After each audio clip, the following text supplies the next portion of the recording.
Halo, Assalamualaikum warahmatullahi wabarakatuh. Selamat berjumpa kembali dengan saya dalam video pembelajaran sejarah. Ingat, belajar sejarah itu menyenangkan dan penting. Dan jangan sekali-sekali meninggalkan sejarah, seperti pidato Bung Karno. Dalam video pembelajaran hari ini, kita akan membahas mengenai Perang Teluk, yaitu Perang Teluk 1 dan 2. Apakah kalian sudah siap untuk belajar sejarah? Sebelum belajar, marilah kita berdoa menurut agama masing-masing. Berdoa dimulai. Selesai. Tujuan pembelajaran kita kali ini adalah yang pertama, menganalisis konflik-konflik di Timur Tengah, yaitu Perang Teluk 1 dan 2. Yang kedua, yaitu menyajikan hasil analisis tentang konflik-konflik di Timur Tengah, yaitu Perang Teluk 1 dan 2. Ini yang akan kita bahas, yaitu Perang Teluk, yaitu Perang Teluk 1 dan 2. Nah, marilah kita mulai. Pembahasan kita hari ini adalah Perang Teluk 1. Perang Teluk 1 ini adalah perang yang terjadi antara Irak dan Iran. Ini berlangsungnya selama 8 tahun, yaitu tahun 1980 sampai 1988. Nah, persaingan antara Irak dan Iran ini sebenarnya sudah berlangsung lama. Hal ini disebabkan adanya perbedaan orientasi politik dan juga adanya perbedaan kelompok etnis. Ya, berikut ini adalah gambar dari pemimpin Irak, yaitu Saddam Hussein. Nah, latar belakang Perang Teluk 1 adalah yang pertama adanya perebutan hegemoni kekuasaan, yaitu ambisi dari Saddam Hussein yang ingin menjadi pemimpin di dunia Arab dan juga ingin mengulang kejayaan pada era kerajaan Babilonia atau peradaban Mesopotamia pada masa Raja Nebukadnezar. Jadi peradaban Mesopotamia ini letaknya adalah di negara Irak. Kemudian yang kedua yaitu adanya penguasaan terhadap Sad al-Arab, yaitu dibatalkannya perjanjian Algier oleh Irak, yang salah satunya ini berisi tentang batas wilayah Sad al-Arab. Sad al-Arab ini adalah sungai yang panjangnya kurang lebih sekitar 200 km yang memisahkan antara Irak dan Iran, dan ini merupakan jalur pelayaran strategis, ya, jalur ekspor minyak, dan ini menjadi wilayah sengketa antara Irak dan Iran.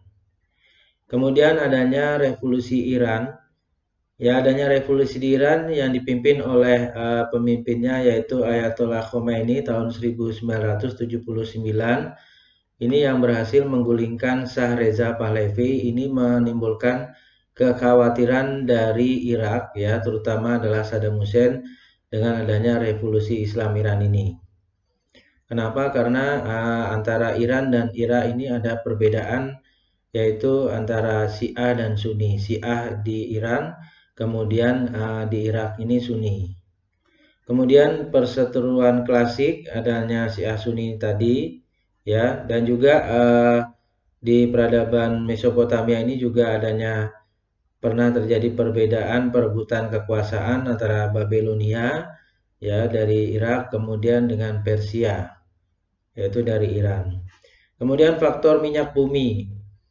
Nah, faktor minyak bumi, Irak dan Iran ini kaya akan minyak bumi, ya, dan membuat ingin menguasai satu sama lain, dan kemudian batalnya perjanjian Algier. Jadi ini adalah latar belakang dari adanya Perang Teluk 1. Nah, faktor penyebabnya bisa kita lihat. Yang pertama, kedua negara tidak mau mengakui keunggulan dari masing-masing negara. Kemudian adanya masalah konflik antar etnis, Irak yaitu dari etnis Arab dan Iran dari etnis Persia. Kemudian adanya perbedaan mazhab Sunni di Irak dan Syiah di Iran. Kemudian yang berikutnya, Irak ini berusaha merebut kembali beberapa daerah Arab yang telah diklaim oleh Iran, yaitu Sad al-Arab dan 3 pulau kecil di Selat Hormuz menurut perjanjian Algier tahun 1975. Tujuan Perang Teluk 1 ini adalah untuk memblokade ekspor minyak Iran dan mempengaruhi ekonominya sehingga Iran mau berunding dengan Irak. Nah, kebijakan militer Irak tersebut lalu mengawali babak baru dalam perang yang dikenal sebagai Perang Tanker. Nah, tokoh yang terlibat dalam Perang Dunia Perang Teluk I ini adalah yaitu Imam Khomeini atau Ayatullah Khomeini, pemimpin karismatik dari Iran. Kemudian pemimpin dari Irak yaitu Saddam Hussein.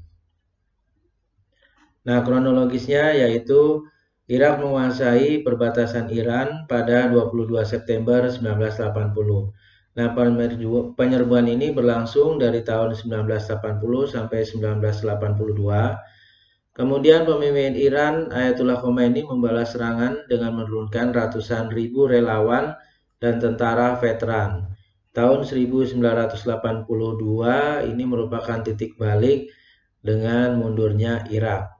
Serangan balasan Iran ini berhasil mematahkan serangan Irak dan membalikkan keadaan, sehingga tahun 1982 sampai 1988 ini adanya penyerbuan oleh Iran. Kemudian tahun 1984 sampai 1988 ini merupakan perang tanker yang tadi merupakan babak baru dalam perang ya. Perang tanker yaitu serangan terhadap kapal-kapal tanker yang membawa minyak bumi. Nah, Irak dan Iran ini saling menyerang fasilitas minyak mereka. Tahun 1987 sampai 1988, Amerika Serikat kemudian ikut campur dalam Perang Teluk I antara Irak dan Iran. Nah, baru tahun 1988 ini terjadi gencatan senjata antara Irak dan Iran. Negara yang terlibat dalam Perang Teluk I adalah dari pihak Irak adalah ada negara Arab Saudi, kemudian Kuwait, Eropa, dan Amerika Serikat. Jadi dalam Perang Teluk I ya kita lihat ke Arab, Kuwait, Amerika ini berada di belakang Irak. Ya, jadi nanti di Perang Teluk II justru malah terjadi perang antara Irak dan Kuwait yang kemudian didukung oleh Amerika Serikat nanti di Perang Teluk II. Kemudian di Perang Teluk I ini Iran ya, ini di belakangnya didukung oleh Suriah, Libya, dan Yaman Selatan.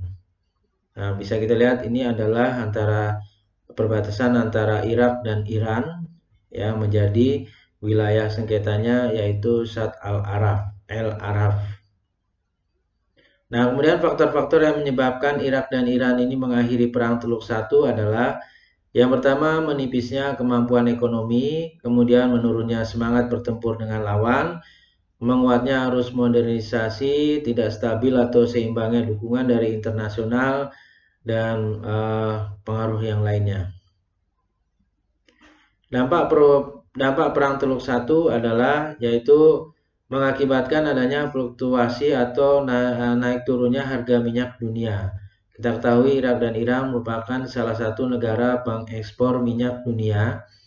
Kemudian menyebabkan adanya krisis politik dan sosial di wilayah kawasan Timur Tengah. Kemudian menyebabkan terganggunya pelayaran internasional di wilayah kawasan Teluk Persia dan mengakibatkan kerugian yang sangat besar ya, sekitar 300 miliar dolar Amerika Serikat. Nah, begitulah tadi dampak Perang Teluk I. Kita akan membahas Perang Teluk kedua. Perang Teluk II ini terjadi antara Irak melawan Kuwait. Nah, Perang Teluk II atau Perang Teluk Persia II ini disebabkan adanya invasi Irak atas Kuwait pada tanggal 2 Agustus 1990, yaitu dengan menggunakan strategi gerak cepat yang langsung menguasai Kuwait. Emir Kuwait atau pemimpin Kuwait Sheikh Jaber Al-Ahmed Al-Sabah ini segera meninggalkan negaranya dan Kuwait dijadikan provinsi ke-19 Irak dengan nama Saddamiyat Al-Mitlah pada tanggal 28 Agustus 1990. Sekalipun Kuwait kemudian membalas dengan serangan udara kecil terhadap posisi Irak pada tanggal 3 Agustus 1991 dari pangkalan yang dirahasiakan yang kemungkinan berada di Arab Saudi.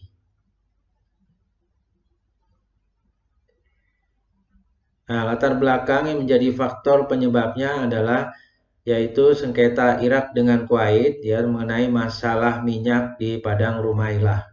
Kemudian yang kedua ambisi Saddam Hussein ya untuk menjadi pemimpin negara-negara Arab seperti pada masa peradaban Mesopotamia yaitu Raja Nebukadnezar. Karena diklaim Kuwait dahulu menjadi bagian dari Irak. Kemudian yang ketiga runtuhnya ekonomi Irak yaitu pasca Perang Teluk Satu antara Irak dan Iran ya. Ini mengakibatkan Irak ini mempunyai banyak hutang. Kemudian adanya kuota minyak bumi yaitu adanya pelanggaran kuota minyak bumi oleh Kuwait dan Uni Emirat Arab sehingga harga minyak menjadi anjlok. Sebab umum terjadinya Perang Teluk kedua yaitu yang pertama, ambisi Saddam Hussein untuk tampil sebagai orang yang dihormati di negara Arab. Kemudian Kuwait dituduh Irak mencuri minyak Irak di Padang Rumaillah yang letaknya di perbatasan kedua negara. Nah, ini menjadi dipersengketakan ya. Kuwait menolak tuntutan Saddam untuk membayar ganti rugi dan memberikan daerah Rumaillah dan Pulau Bubian. Irak mengalami kerusakan infrastruktur ekonomi dan membengkaknya utang akibat Perang Teluk ke-1 antara Irak dan Iran.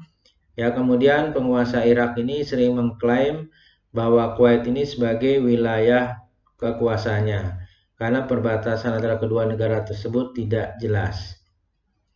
Sebab khusus dari Perang Teluk II ini adanya terjadinya pelanggaran kuota minyak oleh Kuwait, Arab dan Uni Emirat Arab sehingga produksi melimpah, akibatnya harga minyak anjlok. Irak yang waktu itu sangat mengandalkan pendapatan negara dari sektor minyak ini sangat terpukul dengan peristiwa ini. Nah, Irak waktu itu sedang membangun negaranya yang rusak akibat perang dengan Iran.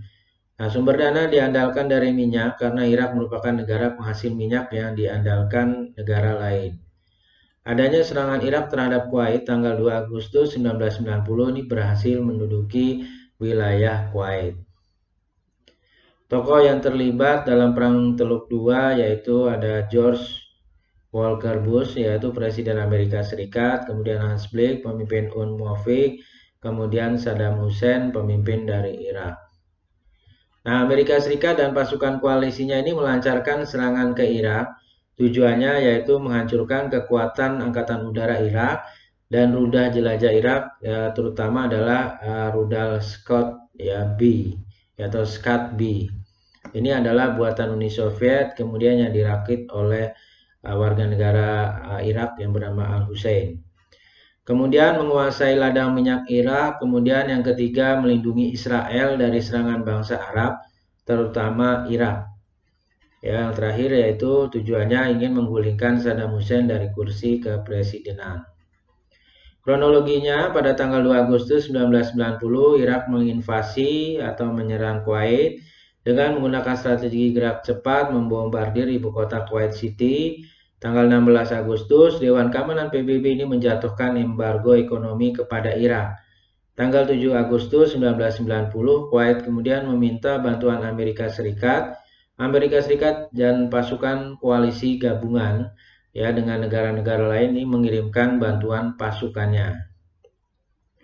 Nah, negara yang terlibat dalam Perang Teluk II ini ya kita lihat Kuwait dan pasukan koalisi Amerika Serikat ada Arab Saudi, Inggris, Prancis, Belanda, Mesir, Suriah, Oman, Qatar, Bahrain, Uni Emirat Arab, Afghanistan, Bangladesh.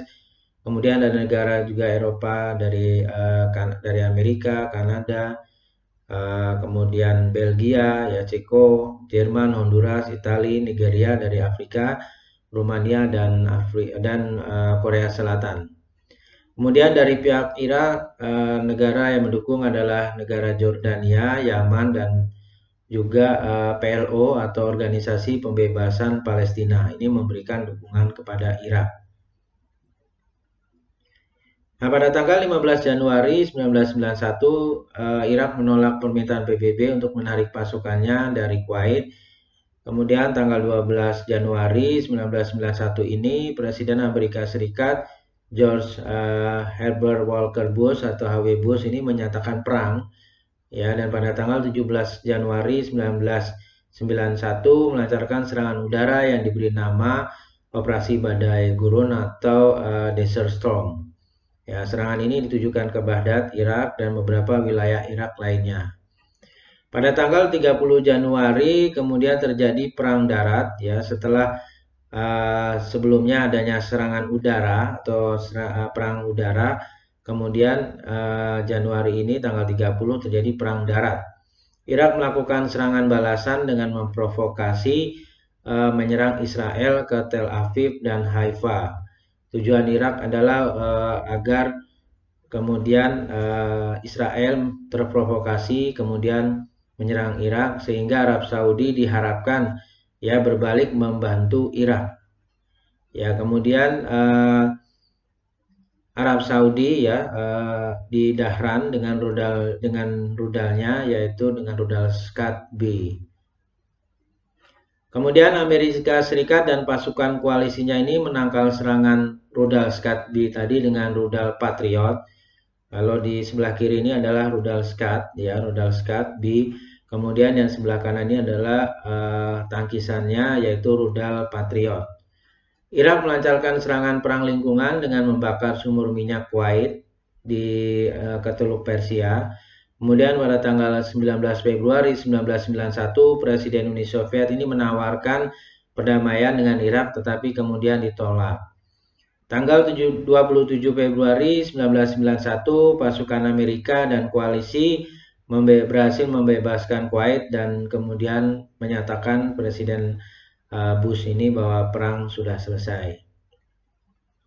Nah, bagaimana dengan dampak perang Teluk II? Yang pertama, ladang-ladang minyak Kuwait rusak berat karena dibakar oleh Irak. Yang kedua, negara dan perekonomian Irak ini rusak berat karena gempuran tentara multinasional koalisi gabungan Amerika dan koalisinya, ya, dan adanya blokade ekonomi serta embargo yang diterapkan oleh PBB. Yang ketiga, peranan Amerika Serikat ini semakin kuat di Timur Tengah. Yang keempat, kekuatan Israel semakin tidak ada tandingannya. Yang kelima, timbulnya semangat anti-Amerika. Kemudian yang keenam, perpecahan negara-negara Arab. Kemudian Irak diharuskan membayar ganti rugi perang. Kemudian Irak harus mengizinkan tim inspeksi nuklir PBB memeriksa nuklir Irak. Dan yang terakhir, Irak kena embargo ekonomi. Ya, demikianlah penayangan dari video pembelajaran sejarah, yaitu konflik Timur Tengah, Perang Teluk I dan Perang Teluk II. Semoga video pembelajaran ini bermanfaat bagi kita semuanya.